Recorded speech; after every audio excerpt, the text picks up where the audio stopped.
Try to say yes, y'all, they try to take it and say that I'm too small. Cool, cause I don't get upset. I kick a hole in the speaker, pull a plug, then I jet to the lab without a mic to grab. So then I add all the rhymes I had, one after the other one. Then I make another one, to just the opposite, then ask if the brother's done.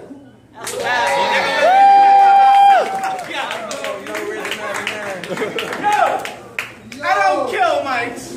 I bring mics back to life after my lines make them flatline. I'm that nice. Come on. I write words with so much energy infused in it that when you hear it, it'll make you feel like you got a new spirit. Come on. I got defibrillator lyrics. Woo! Shock your heart. Try to recite them. They'll rip your voice box apart. My pen on autopilot. I don't even got to start. I do this shit with ease. It's like my tongue has wings on each side like Icarus's feet. My words travel on a breeze. Close to the sun, I grab pieces of inferno and put them in my speech. This is poetry sorcery. And you may think that I'm just rapping, but nah. These are just the bars I practice with. Before I get to the poetry, I have not spit at you yet. Woo! Ladies and gentlemen, my name is Eddie Figure, the movie man, a.k.a. Eddie Loud, cause I smoke loud, I get loud. Yeah. We got the words out loud takeover. How you feeling right now? That's what I'm talking about. And just for y'all who don't know what Words Out Loud is, that was an open mic that I hosted every Thursday night. It's no longer here anymore, but what we did over there was legendary.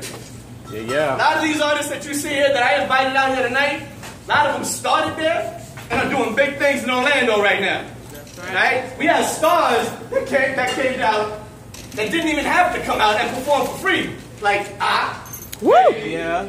Y'all don't know about this man. This is a grind time veteran, and he just came from Canada. Fucking international superstar, this man. And that's just to name one of fucking many. Rich Tunes right here. Yeah. One thing that I wanted to do, this is more than just raising money to go out to DC, because, by the way, I am raising money to go out to DC. But this is about having a reunion with my family, who I haven't seen in goddamn, I don't know how long.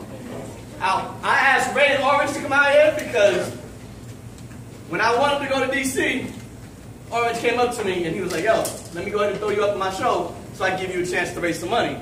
Now, I met Orange at Words Out Loud, ain't that right? Right. Yeah, if y'all don't know the story of how I met Orange, he came through, did that exact same shit, and had me like a little dog watching a tennis match, like, what the fuck, where's he spitting? And then he's sitting there passing out flyers for an open mic at a Thursday night. And I'm hosting at a Thursday night. Yeah. You slick motherfucker, man. I don't think I forget that shit. I asked Curtis McKinley to come out here because he's the first person that ever asked me to perform with him. I love that man to death. Absolutely. Shinzo and JR, I asked them because, yo, that's my family right there. And people ain't showing me nothing but respect. My man Moss over here in the back. Y'all don't know this man, but y'all gonna see some absolute flames coming out of his mouth when he gets going. And everybody else, y'all family, man. Yeah. I appreciate y'all. Woo! But I got requested to do some classics. And that's probably the biggest compliment you can give a poet. Because that means people were listening and people remembered. Yeah. This is for y'all. I seen him outlined in chalk. Come on, Eddie. I remembered I missed this call last night. He probably wanted to talk. I probably could have talked to him and put it all to a halt. So seeing him laid out makes it feel like it was kind of my fault. I thought the bullets missed him. Now I'm realizing that they hit him. Lord forgive him, through all that evil in him, he had good intentions. Trying to get some money to feed his children at Christmas. You see this? This all happened just after Thanksgiving. He was the type who had a record so extensive he started forgetting how many times he had been arrested. But you know the system. Once it gets a grip in, it starts tripping. It does everything within its limits to keep you in it. You see, here's a bit of wisdom. Law enforcement, they like to target minority men and women and send them off to prison. So often it becomes accepted as a normal condition of daily living. Now the affluent critics who've never been arrested, they judge it from a distance and they blame minorities as if going to prison is something that we invent. Now I say we because even though I'm light-skinned, I'm actually Puerto Rican. Woo! And I used to get pulled over almost every other weekend when I drove my stereotypical Honda Civic. But I almost never saw a cop car when I drove a Dodge Intrepid. You know that shit for a second. You see, America's obsession with skin pigment is ignorance. In Puerto Rico, skin color is not even a topic of discussion. We don't even sweat it, you know.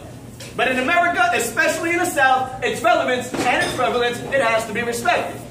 Now, I can see some of you thinking, here we go with this shit. I don't want to hear it. But you know what? Pay attention. I'm going to give you a really fucked up statistic. And I'm going to pause when I say this just to let it sink in. So listen. Not even counting the women, today in America, there were more black men, just men, in prison than there were black people in slavery at the peak of its existence. And you can blame politicians for the current social conditions, but it's corporations who've taken prisons and changed them into a business. You see, they lobby politicians into shifting their political positions and creating laws that make it easier for you and me to get arrested and create repeat offenders. You see, this is how they generate business. And prosecutors don't care if you're innocent. All they care about is getting that conviction and proving their win-loss records, creating more felons and feeding them back into this modern-day legal system of oppression. And they don't care how they go about to get it, but they will look for the path of least resistance. So if you have the money for a lawyer and you can afford to make your case expensive, well, then you have protection. But if all you can afford is a public defender, then it's evident the defendant is almost certainly getting sentenced. See, this is how the government exploits poor people and uses poverty to generate business. Now, they don't care if prisoners are living in inhumane conditions, because once you cage people like animals, they're liable to start flipping, go ballistic, do things to get their prison sentences extended. You see, America is less than 5% of the world population. We're less than 5% of the planet. But we have almost 24% of the world's prisoners. America has more of its own citizens inside its legal system than China. And China's population is well over 1 billion. Think about that math for a second.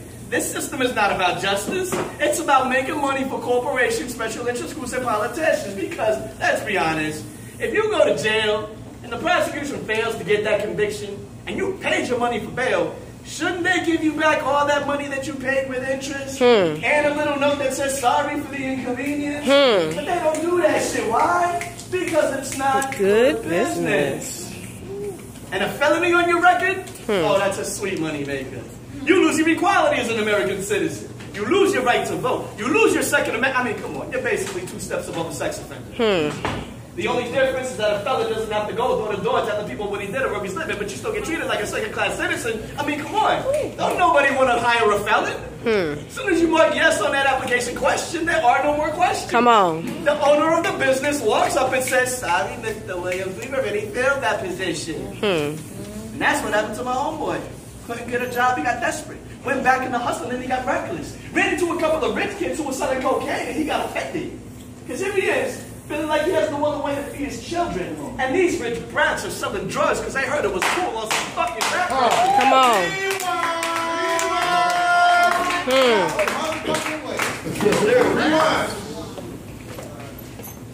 Because here he is, feeling like he has no other way to feed his children. And these rich brats are selling drugs because they heard it was cool on some fucking rap record. Personally, I think it's pathetic when rich children try to mimic the afflictions of ghetto living, but I guess when your money is long enough to outrun any prison sentence, it doesn't make a difference. Because as soon as you get arrested, mommy and daddy are coming again. Come on. See, but poor families, we have to make life or death decisions. Do we bail them out? Or do we pay the rent and leave them in? Come on. But that's aggression best for another session. See, my homeboy, he was a good dude. Not even a violent offender. He did stick up a store last night, though. Tried to call me before he did it. I'm really wishing I was there to listen, because, you see, you were just chilling.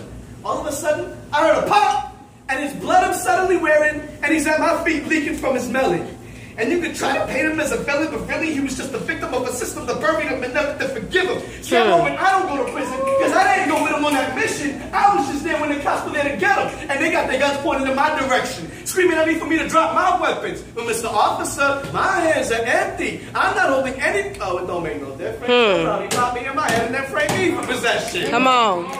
With my eyes closed and all them guns drawn, I didn't want to move an inch or even talk. Because if I twitched or even coughed, you know them guns are going off. And all I did was go out for a walk. Now I'm trying to stand up with my hands up, hoping I don't end up the next one outlined in chalk.